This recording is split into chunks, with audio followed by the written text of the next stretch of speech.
Cricket ஃபேன்ஸுக்கு வணக்கம். லேட்டஸ்டா வந்த 2-3 கிரிக்கெட் அப்டேட்ஸ் அண்ட் ரொம்ப முக்கியமா ட்ரேட் விண்டோ சம்பந்தப்பட்ட விஷயங்கள் இது எல்லாத்தையுமே கம்ப்ளீட்டா இந்த வீடியோல பார்க்க போறோம். அதுக்கு முன்னாடி ஃபர்ஸ்ட் டைம் சேனலுக்கு வரீங்கன்னா மறக்காம சப்ஸ்கிரைப் பண்ணி சப்போர்ட் பண்ணுங்க. அப்பதான் அப்டேட் எல்லாமே உங்களுக்கு வந்து சேரும். சரி வாங்க வீடியோக்குள்ள போலாம்.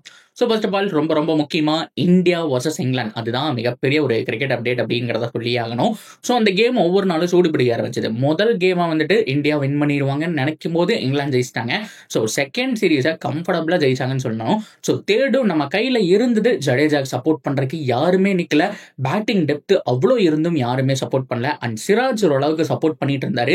அவரும் ஹார்ட் லக் காரணமா ஸ்டெம்ப்ல பட்டு அந்த கேம் மிகப்பெரிய ஒரு வருத்தமான ஒரு விஷயமா ஆயிப்போச்சு. அண்ட் ஜட்டு நான் தான் நம்பர் 1 ஆல்ரவுண்டர் அப்படிங்கிறத மேட்சுக்கு ப்ரூவ் பண்ணிட்டே இருக்காரு. குரூஷியல் டைம்ல பிரேக் த்ரூ விக்கெட் எடுத்து கொடுக்கறதா இருக்கட்டும். ஸோ எவ்ரி மேட்ச் 5 விக்கெட் எடுக்காட்டியும் அந்த 2 விக்கெட் 3 விக்கெட் ரொம்ப குரூஷியலா இருக்கு.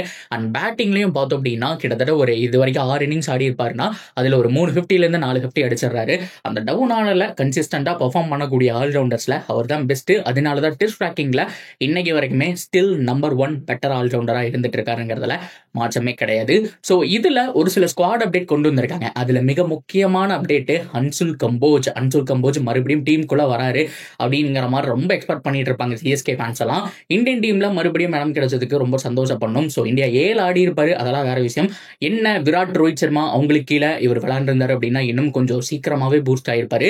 பட் இருந்தாலுமே இப்பவும் நல்ல ஒரு யங் டீம் இருக்கு, கூட சப்போர்ட்டுக்கு பும்ரா இருக்காரு. இதுக்கு மேல என்ன வேணும் அப்படிங்கிற மாதிரி கேட்டாங்கணும். அன்சுல் கம்போஜுக்கு பயங்கரமான ஒரு டேலண்ட்டுங்க. ஸோ சின்ன வயசுல இருந்தே அவருடைய அந்த ஒரு ஸ்பெல் எல்லாம் பார்த்து பயங்கரமா செலக்ட் பண்ணி அவருக்கான அந்த ஹைப் அப்படிங்கறத வந்துட்டு வச்சிருந்தாங்க. தென் மும்பை இந்தியன்ஸ் வந்துட்டு ஸ்கவுட் பண்ணாங்க. அவங்களோட ஸ்கவுட்டிங் எப்பவுமே பக்காவா தான் இருக்கும். அண்ட் ரொம்ப முக்கியமா அண்டர் 19 அந்த இந்தியா இந்த டீம்லாம் வந்துட்டு சூப்பரா பெர்ஃபார்ம் பண்ணதுனால தான் அந்த மும்பை இந்தியன்ஸோட ஸ்கவுட்டிங் அவர் மேல கண்ணா இருந்தாங்க. பட் இருந்தாலுமே அப்சன்ல கிராப் பண்ண மறந்துட்டாங்க. அண்ட் சென்னை சூப்பர் கிங்ஸ் உடைய நியூ பவுலரா மாறி இருக்காரு, நியூ தீபக் சகரா மாறி இருக்காரு. பேட்டிங்ல கொஞ்சம் இம்ப்ரூவ் பண்ணும். எஸ் இவர் ஆல்ரவுண்டர் அந்த மாதிரி கேட்டகரி சொன்னாங்க. ஓரளவுக்கு டீசெண்டா பேட்டிங் ஆடுவாருங்கிற மாதிரி பேட்டிங்ல நம்ம பெருசா பார்க்கல. அண்ட் பவுலிங்ல நிறைய விக்கெட் நிக்கலஸ் பூரானுடைய ஒரு விக்கெட் ஐபிஎல்ல பார்ப்போம் செம்மையா எடுத்திருந்தாரு. ரொம்ப 2-3 க்ரூசியல் விக்கெட்ஸ் அவர்கிட்ட இருந்து தான் வந்துச்சு. முக்கியமா அதிகமா போல்ட் எடுக்கக்கூடிய சென்னை சூப்பர் கிங்ஸ் உடைய பவுலர் பட்டியல அண்ட் எல்பிடபிள்யூ முறையில பவுலிங் எடுக்கக்கூடிய அந்த பட்டியல பார்த்தோம் அப்படின்னா அன்சுல் கம்போஜ் தான் வருவாரு. ஏன்னா நியூ பால்ல கலீல் அங்க மாதிரி ஸ்விங் பண்ணக்கூடிய பவுலர் இவர் தான். அந்த லைன் அண்ட் லென்த் பர்ஃபெக்டா ஸ்டெம்ப் அடிக்கக்கூடிய லைன் அண்ட் லென்த் போட்டிருக்காரு.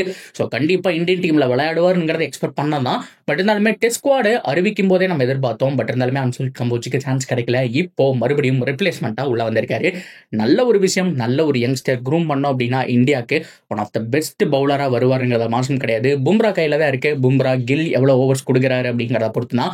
ஏன்னா கில்லை பொறுத்த வரைக்கும் நிறைய பேருக்கு ஓவரே கொடுக்கறது இல்லை. சார்துல் தாக்கூர் எஸ்பெஷலி ஃபர்ஸ்ட் மேட்ச்ல எல்லாம் எடுத்தாங்க, எதுக்கு எடுத்தாங்க அப்படிங்கிற மாதிரி பல கேள்விகள் வந்துட்டு இருந்துச்சு. அண்ட் நிதிஷ்குமார் ரெட்டி அவர் எப்படி யூஸ் பண்ண போறாங்கிற மாதிரி பல விதமான கேள்விகள் இருந்துச்சு. ஸோ அந்த வகையில அன்சுல் கம்போஜை எப்படி ரொட்டேட் பண்ண போறாரு அதை பொறுத்து தான் அவருடைய லைஃப் இருக்க போது. பொறுத்திருந்து பார்ப்போம். ஸோ என்ன மாதிரியான விஷயங்கள் வரப்போகுது அப்படிங்கிறத அப்படியே கட் பண்ணோம் அப்படின்னா IPL trade window update. So trade window பொறுத்த வரைக்கும் ஜூலை 5க்கு அப்புறமே ஸ்டார்ட் ஆயிடுச்சுன்னு விஷயம் தெரியும். இப்பவும் ஓப்பனாக தான் இருக்கு. நிறைய ட்ரேட் நடந்திருக்கலாம், பேச்சுவார்த்தைகள்லாம் போயிட்டு இருக்கு. நடந்து இன்னும் நமக்கு அப்டேட் வராமல் இருக்கலாம். இந்த மாதிரி ஏகப்பட்ட தகவல் போயிட்டு இருந்தாலுமே சஞ்சு சாம்சனுடைய அப்டேட் ஒரு பக்கம் இருக்கட்டும். அண்ட் ரொம்ப முக்கியமாக தமிழ்நாட்டை சேர்ந்த வாஷிங்டன் சுந்தர், அது மட்டும் இல்லாமல் ரொம்ப முக்கியமாக இசான் கிஷன் அண்ட் ரொம்ப முக்கியமாக வெங்கடேஷ் ஐயர், இந்த மாதிரியான பிளேயர்ஸ் எல்லாம் இருக்காங்க இல்லையா, இவங்களுக்கெல்லாம் டிமாண்ட் ஜாஸ்தி இருக்கு. ஏதோ ஒரு டீம் வாங்க போறாங்க, பை பண்ண போறாங்கிற மாதிரி ஒரு சில லீக்டு இன்ஃபர்மேஷன் சோசியல் மீடியாஸ்ல போயிட்டு இருக்கு. ஸோ இன்னைக்கு நேற்று கிடையாது, ரொம்ப வாரமாவே போயிட்டு இருந்துச்சு. இப்போ கொஞ்சம் அதிகமாகவே போயிட்டு இருக்குன்னு சொல்லி ஆகணும். இசான் கிஷன் பொறுத்த வரைக்கும் மும்பையில் இருக்கிற வரைக்கும் பேக்கெட் டைனமைட் அப்படிங்கிற மாதிரி அழைக்கப்பட்டாரு. செம்மையா அவருடைய பேட்டிங் ஸ்கில் நம்மளால பார்த்தோம். ராஞ்சியிலிருந்து வந்த ஒரு விக்கெட் கீப்பர் அப்படிங்கும் போது தோனியை ஞாபகப்படுத்தினாரு. ஸோ லெஃப்ட் ஹேண்ட்ல ஆடுற போது ரெய்னாவை ஞாபகப்படுத்தினாருங்கிற மாதிரிலாம் பல ஆர்டிகல்லாம் எழுதிட்டு இருந்தாங்க. பட் இருந்தாலுமே பாஸ்ட் 3 இயர்ஸா அவருடைய பர்ஃபார்மன்ஸ் பெருசா இல்லை. ஆனா இந்த வருஷம் எஸ்ஆர்ஹெச்சுக்கு வந்த உடனே ஒரு செஞ்சுரி போட்டாருங்க. நான் எங்கேயோ போயிடுவாரு அப்படிங்கிற மாதிரி எக்ஸ்பெக்ட் பண்ணேன். நல்ல சீசனா இருக்குங்கிற மாதிரி எதிர்பார்த்தேன். ஆனா கடைசி வரைக்கும் ஆடாம கடைசியில ஒரு சில யூஸ்ஃபுல் இன்னிங்ஸ் ஆடி கொடுத்தாரு.